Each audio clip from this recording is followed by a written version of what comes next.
much. I'm Jason. I'm from Quartz, and I will introduce my panel shortly. We, if you don't know, Quartz is a online business news site. We actually launched with one of our taglines probably a few years ago was about covering the new global economy. And what we're here to talk about now is about the data-driven economy. The new global economy is really based on data. There's all these things about data is the new oil, it's the most precious resource, it's renewable in many ways, and so that's kind of exciting. But as we've been talking about throughout the day here, it can be misused. There's a lot of open questions about the ownership of it. And so, you know, we're gonna maybe shift, instead of talking about the data-driven economy, we're gonna talk about the economy of data here and about what works, what doesn't, what can we do to rein in companies, to change incentives, to get people to take more ownership of their data. And I have an excellent panel with me. Carl Miller is co-founder and research director at Demos, the think tank, but more importantly, perhaps, he's the author of a book out this year called Death of the Gods, the New Global Power Grab. So, you know, pretty strong stuff there. He described himself as poking into the scary, hidden, weird, and important parts of the digital age to understand how all our lives are changing. And he's here, and he's lived to tell us about it, so that's pretty exciting. Sophia Bhatti is Director of Legal and Regulatory Policy at the Law Society. She leads their legal and regulatory policy team oversight for development across the whole justice system, and so she has a lot to say about managing and oversight and regulating data, and so that would be great. And then Hera Hussain is Senior Advocacy Manager at Open Contracting Partnership, which exists to promote the power of open data to save governments money, time, deliver better goods and services, and help companies interface with government when it comes to contracting and spending and all that kind of stuff. So she can come at it from the kind of small business angle because they produce lots of data and they are also in many ways you know, frenemies, let's say, of the big tech companies and also of governments who own a lot of data. So, talking about the economy of data here, it could be a short discussion because we have GDPR now, so that's all sorted, right? Like we know we own our data and we have to give permission for that, and that's it. So maybe Sophia, I'll start with you. Why are we here? It's done, right? That's what they say. So let's just be really clear. GDPR has a really valuable role to play. I know it's much maligned by people to say, well, it's really complicated, and does it really assign real power to consumers and users of their data? But it's better than what we had before. And interestingly, what it seeks to do is try to set some sort of benchmark at a regional block level. And then maybe we'll get on to sort of international trade flows, but actually I think there's something really important about the standards that we set at a European level, Brexit or no Brexit, so that we can actually seek to set a standard or at least compete with the major power blocks of China and the US. So GDPR has a place and a role in this, but does it answer all the questions? No, not at all. Does it answer the question around data ownership that we all talk about? And we really interestingly did that little split in the break. How many of you want data ownership and how many of you want data control? Evenly split, probably, and there was a bunch of people in the middle, right? It probably describes a whole range of complexities. Those sorts of issues are not covered by GDPR, and neither are the ethics that underpin some of this. So, right. I mean, what does data ownership mean to you? You looked at the big tech companies and took a pretty critical view of how they use and sometimes abuse our data. I mean, what does GDPR help? Does regulation more broadly? We don't have to just talk about GDPR. What's the state of play there? Can I begin by telling a quick story, Please. Which only kind of marginally answers your question, but I think is quite interesting. Let's do it. It's a story which is kind of good because it lets me talk about my book in the first sentence of it. So I was going out, you know, I had to do it sooner or later. I was going out trying to understand power shifting around the world, and one of the places that I thought was most relevant to this was that I was desperate to see the algorithm. We always hear in the press about the algorithm, how algorithms are controlling everything. My God, the algorithms are everywhere. Well, I actually really wanted to come face to face with the algorithm. It took a lot of convincing, and the tech giant whistleblower who eventually agreed to show me the algorithm did so at least pain of being sacked, if not worse. He threw a jamming field over the place where we were meeting. He was so paranoid. But finally, he did bring me face to face. Now, of course, I can't tell you which algorithm it is, but it's an algorithm which, suffice to say, everyone in this room makes decisions on a pretty regular basis. It's more than it's not necessarily Google search engine. So he brought me face to face with it. He tapped into his keyboard. He logged in. He built the thing. He was an algorithmist. He kind of spun his laptop around with this huge grin on his face. You know, the grin of a proud parent. And it was one of the most underwhelming things I think I've ever seen in my life. It was just a single screen covered in kind of bracketed text of different colours, a bit of red, a bit of green, in 3, out 4, sort by in degree, sort by node, a series of instructions. That was the algorithm. The reason I mention this story is twofold. First, although underwhelming at first sight, what I quickly discovered was that this was a house made of bricks, themselves entirely other houses. So the way in which you actually see the algorithm is an enormously abstracted form. Each of these little numbers, and there were hundreds scattered around a couple of hundred lines of code, was itself the product, often a function, a product of an entirely separate algorithm. And it essentially, in total, represented millions upon millions upon millions of lines of code. He kept stopping and going back and trying to work out what the thing did, and he got confused. And it convinced me, essentially, in about 4 hours that we spent actually plodding through his creation, that algorithmic transparency, at least in the way that I understand it, I can't see that really working. Because, I had no idea what was on there. He didn't have much of an idea what was on there. And I don't think if you just simply publish that code tomorrow, or even if you actually built quite a lot of things to help people understand that code, I'm not sure that would have helped much either.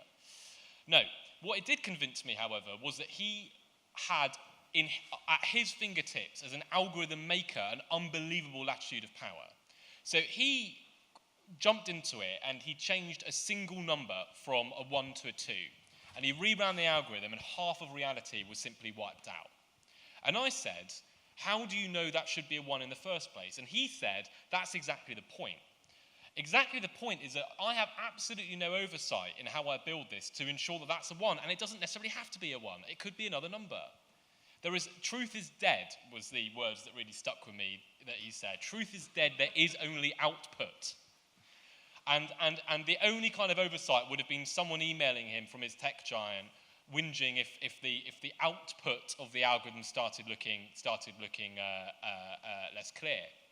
So the thing that I went away from seeing the algorithm believing that we really needed, I think actually just as much as any kind of sense of data ownership or we as consumers, I think the algorithm makers have risen to be a new profession. I think they are just as powerful, in many ways much more so than doctors and lawyers, and they are a profession. They have a certain bundle of skills which gives them a kind of very great say over what our lives are really like. They are a profession in all but name. And the one thing that they do not have, that the other professions do have, are any kind of professional standards. So I thought I'd come here to tell that story and simply to suggest, I won't talk again, sorry, this is a long story, this is my one shot. It's been a wild trip. Shot. Yeah, okay. What I want to suggest is we need to create a Royal College for algorithmists. We need to create some, we need the algorithmic version of do no evil. We need a Hippocratic oath. The first people that can begin to hold algorithm makers to account are other algorithm makers. And it should at least be considered to be, to essentially make you exposed to being struck off if you start using data, ingesting it, analysing it, and producing it in ways which are societally harmful. So I wanted to kind of challenge it, really. I think quite often we understand this to be a kind of issue of consumer power and consumer rights against the tech giants. Well, there's actually quite a lot that we can do to actually hold the people within those tech giants to greater account by using each other to do so. Right, excellent. Thank you for that. If I remember correctly, in the U.S. stats, for example, data scientist is one of the fastest growing professions by far. It's like a bunch of sort of nursing, kind of like elderly care professions, and then data scientist is in there, and so you're definitely right there. And Hera, sort of pivoting off that, which talking about it's often a story of the little people versus the tech giants, but the area where you operated in, it's like small business and the government. And when we talk about the economy, we're not just talking about Apple and Amazon and Google and Facebook. There's the public sector economy as well. And there's an absolutely enormous amount of data that they have. They just give it away. Sometimes they hoard it, all this kind of stuff. Can you just, from your perspective, when you think about data ownership in these kinds of ways, how would you wrap that up for us? Thank you. But let me start with one thing, which is I am the real Hera Hussain. I know you saw another one this morning, but it is possible to have South Asian women who are different and have different names. So yes, I am not Resham. I am Hera, and there was a confusion earlier. But everybody got the joke. You all laughed. Great. So I work for a nonprofit which encourages governments to collect and publish data on public procurement.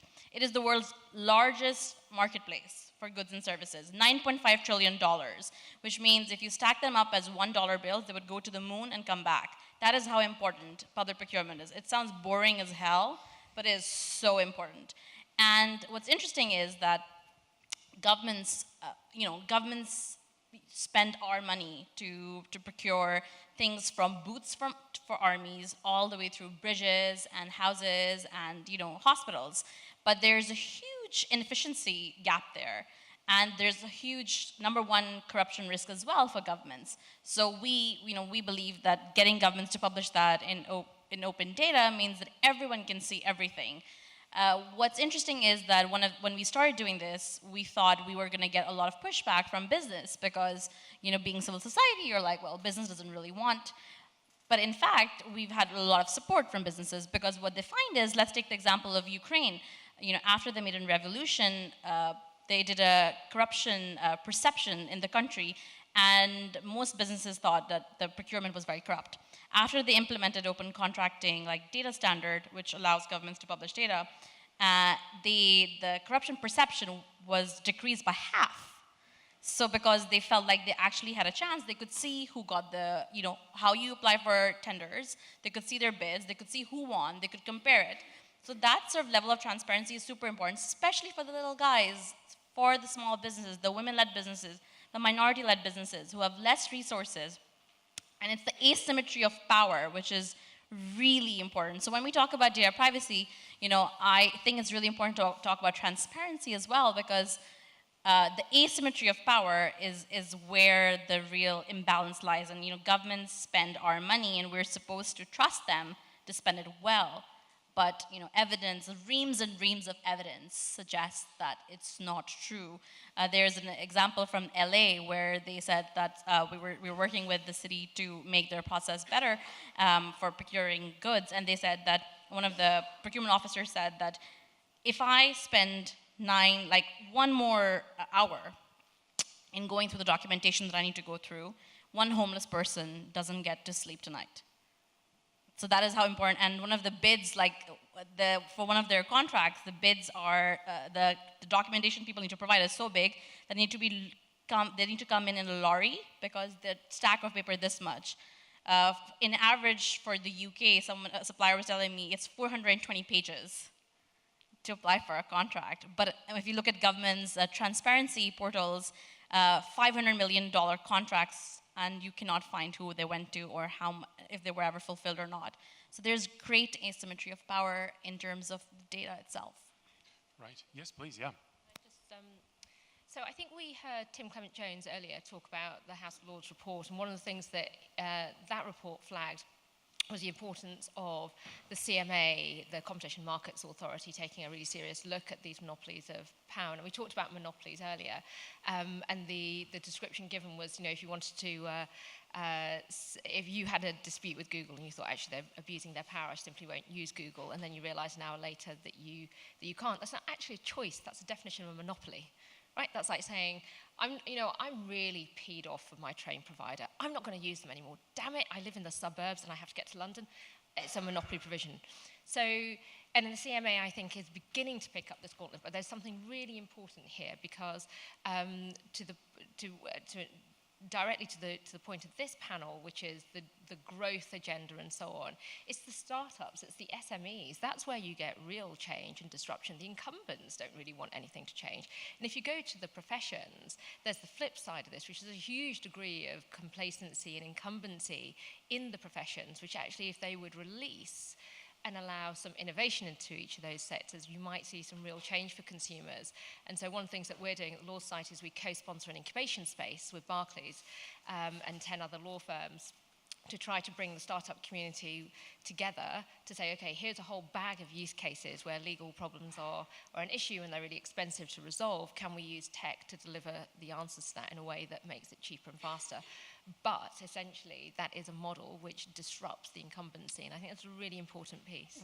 Would Carl's licensing scheme be introducing bureaucracy to that then, and like sort of doing the opposite of what you're suggesting there? So, I mean, so really interested. What I wanted to pick up on was, first of all, this point about so what defines professionalism is a core set of commonly agreed standards and ethics, a real adherence and belief, a consensus. Now, one of the things that we don't have in any of this space is a clarification of that consensus. I disagree that we need a guild of data scientists. Actually, that would be possibly the worst place, also a bit dull, maybe. I don't really mean that. Because I truly believe that the answers that come to bear through the use of these technologies in society is you can only find those answers through a multidisciplinary approach. What we want is and this is going to sound like a really bad dad joke, I want an anthropologist, a political scientist, a lawyer, a computer scientist, an ethicist. I want them working on these issues together to find the solutions and set the global standards, because they will have to be global. There's no point in us in the UK saying, so one of the pieces of work that we're doing is a year-long exploration of the use of AI in the justice system. So there are 20 plus parole boards in the US already using predictive analytics to decide whether or not someone gets parole. We're using AI-enabled custody augmented tools, AI-augmented tools in Durham Constabulary for custody decisions. We're using AI predictive analytics to judge which streets we're going to police. We're using facial recognition systems very badly because they're trained on white faces, not brown, for things like Nottingham Carnival and so on. And the answer to that is not that I, as the legal profession, stand and wave my finger at the tech people and say how badly they've done their jobs. They did their jobs as well as they could do within the framework of what good looks like. Someone said earlier, growth was the driver. That's exactly what the tech industries are there to do in their space. It's our job as part of a broader conversation to bring them into a consensus space that says, okay, good for a society looks like this, and we're going to apply some standards that might be. And there's a spectrum of regulation. Regulation doesn't always come with a capital R, right? It comes from industry standards all the way through to primary legislation, and all of that is up for play, in my view. Does that go far enough, then? No. I'm glad people are using the word power, because that's what my book's about. Can you get any more plugs in for your book? No, I mean, so power is important. And no, look, fundamentally, the economic logic of the digital age is breaking capitalism. There's no accident that the tech giants have risen to each, not only to successfully compete in, but to dominate industry verticals. There's no accident that that's happening at all, and it's happening more and more. So as essentially giant kind of colossus, globe-striding platforms move into more and more and more industries, obviously they are eating one market after the other. Now, the reason for that is actually quite simple. There are two drivers. One is platform effects, and the other one is data aggregation. A platform, be it Google, Facebook, Apple's, or anyone else's, becomes exponentially more valuable the more people you have within it. So a very large platform is hugely more valuable than even a slightly smaller platform. Secondly, is that data becomes valuable when it's aggregated, not when it sits alone. So that's why Google makes it very, very hard for any other search engine to compete against it. MapReduce and the other kind of technical things that Google has done are actually quite well understood by everyone else. It's the size of searches that they have and the data that they've got on what people click on after they search for something. That's what makes Google impossible to compete with. Now, that has meant that, I mean, the whole point of capitalism, the whole point of the Competition and Markets Authority essentially has been to try and protect free and open competition in each market. That's their job. The problem is that now they are faced with the kind of prospect that actually the digital age isn't going to be one which has thriving, a series of near-peer competitors that are thriving and competing against one another in order to make better products and win over consumers. That's not what's going to happen. That's not what's going to happen at all. We're going to see one of three outcomes. Has anyone been reading Marx recently? Because I have. Genuinely, for the first time in quite a long time, I picked up Marx. Because what seems to be happening is essentially what Marx said was going to happen for capital. Oh God, I promise, I'm not actually a communist, but but genuinely, what we're seeing is a huge agglomeration of capital into one place, more and more and more capital into a smaller and smaller geographic and organisational circumference. And that means either we have a crisis of capitalism, or there's a political intervention to break them up, or some other disruptive technology comes along and from all of our peripheral vision does it for us.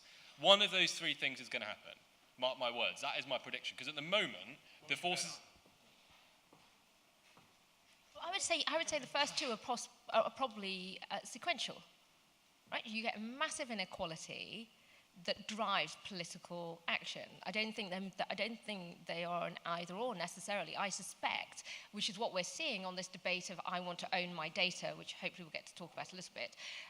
That's not because people genuinely want to be, they want a little purse or a wallet in which you put your data and then you take out a little bit and go, here, you can use it.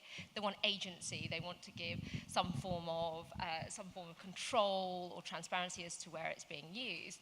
And why is that? Because there's this huge unease that it's being utilized not only for the profit of others, but in a way that they're getting nothing back. So it's being given, but to give requires you to both trust, know, and willingly engage in that relationship. And that's not what happens in most instances.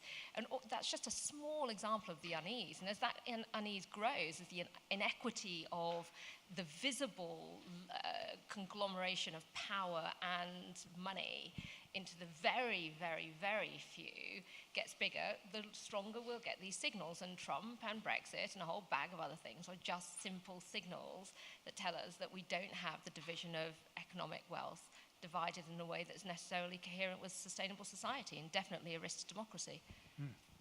I disagree. I think it's going to. I think it's going to be number three. Blockchain.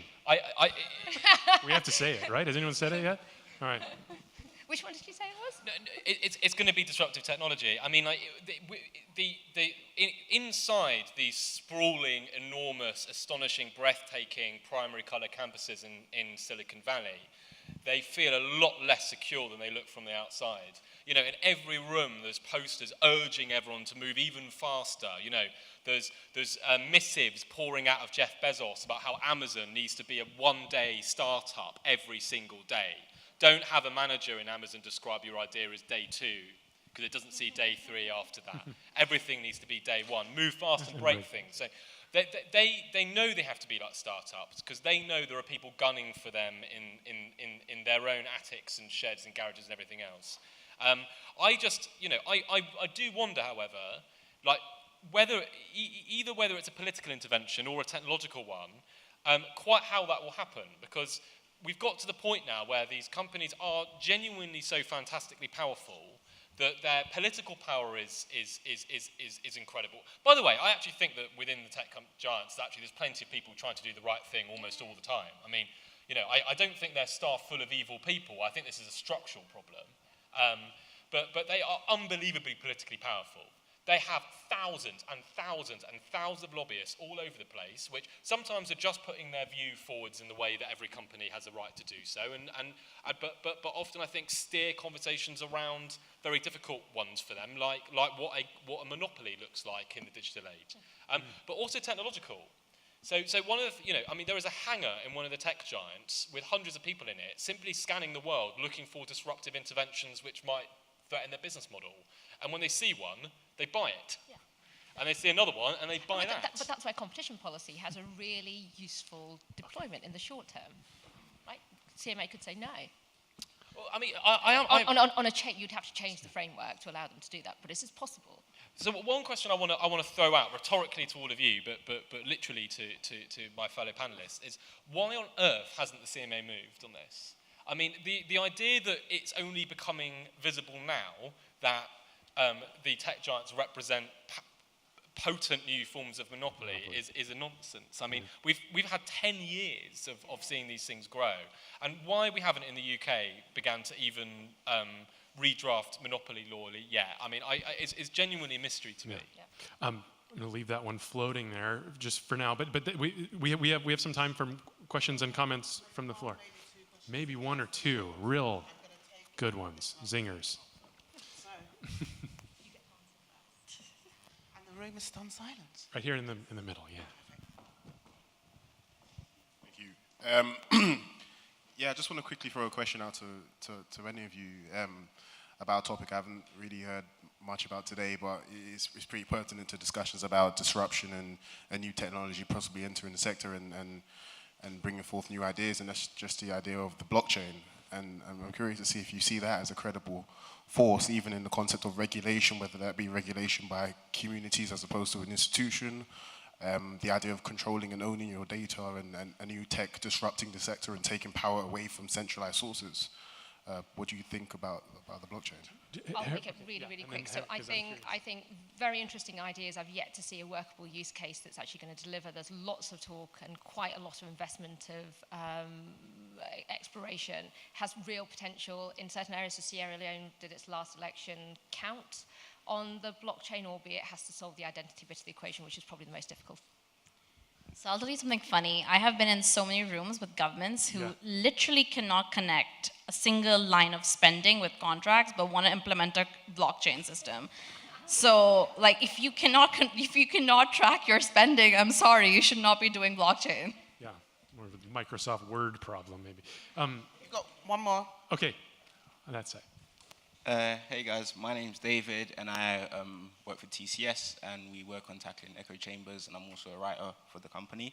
Carl, you mentioned about algorithms and who is to hold the algorithm accountable. You mentioned something about like creating a school of logic. Is that to be provisioned by the government, by the people, and how do we then gain trust of those people in order to make sure that their values are in a line, especially in a capitalist society? Very good question. One of perhaps a dispute between us two. No, I think they do. I think they should have a guild. So I think the model that we have is that other professions have self-regulatory structures. So they, as a profession, come together. They come up with quite clear codes of conduct. They come up with some enforcement mechanisms, and when people break those codes of conduct, they are out. You know, so a doctor or a lawyer or an architect or a what are the others? Accountant. They all have professional bodies, and we should have that. So that's what I mean. Technically, who owns that? Not quite the government. Usually, it's a royal charter or something like that actually establishes it. But in my eyes, the first and easiest and smallest step forwards. Like this is not the end of the story, it's the beginning of the story. But the first way we can begin to actually put a few rules around how this tech is actually built is by getting the tech makers themselves to agree upon some very basic ways in which their skills and power can be abused, and then agreeing that they won't do those things anymore. Yeah. Like for instance, dark patterns, you know, everyone Google that after this. There's millions of ways in which it goes to a link to his book. book. All the addictive use of technology. You know, there's ways in which our understandings of gambling are literally being weaponized within the platforms that we use. So there are quite a lot of patent, obvious, clear, abusive ways in which tech is being built that a professional body or professional charter could actually just identify and then ameliorate. Yeah, this has been a great discussion. Thank you for your question. No, we're not done. We're not done. We're almost done. But I'm going to take my sort of chair's prerogative and just very briefly at the end, I want all of you to respond to something. The organizers put out a report yesterday, a survey, and I wanted to hear your answer to this basically. And the quote was, led by our data, we've compiled the following practical and achievable recommendations. And number one is individuals must behave well online, which sounds like a tall order to me. And so I'm just kind of curious, when it comes to data ownership and whatnot, what do you think that means? What can we all do when we go away to behave well online, whether that's sort of taking ownership of our data or reaching out to a regulator or joining a guild or whatever. I mean, in the shortest time possible, tell me like what we can do from the bottom up now. So I would say engage in the debate. So it's a route through to rebutting the points earlier. But actually, I truly believe that there are some steps that we can be taking much more specifically in our individual areas. So if either there is a debate or there's always an opportunity, to your point, that these areas and these companies are not full of people wanting to do evil. There is always an opportunity to try to have that conversation, try to build a consensus on the ethics. Okay. Hera. I would say take Tactical Tax Security in a Box course, which tells you exactly where your data trail is. So you learn about where you leave data points as you go through your day. And the second thing is to also think about the flip side and think what data you think you should be able to have access to from government and you don't. Okay, great. Carl. Begin a PhD to lay out what our new Royal College for Algorithmists should look like. Right. And what charter of responsibilities it should enforce. Which royal family member should be the chair or whatever. Great. Well, thank you very, very much to Hera, Sophia, and Carl for a very lively discussion, and thanks to you all for joining us today. Thank you very much.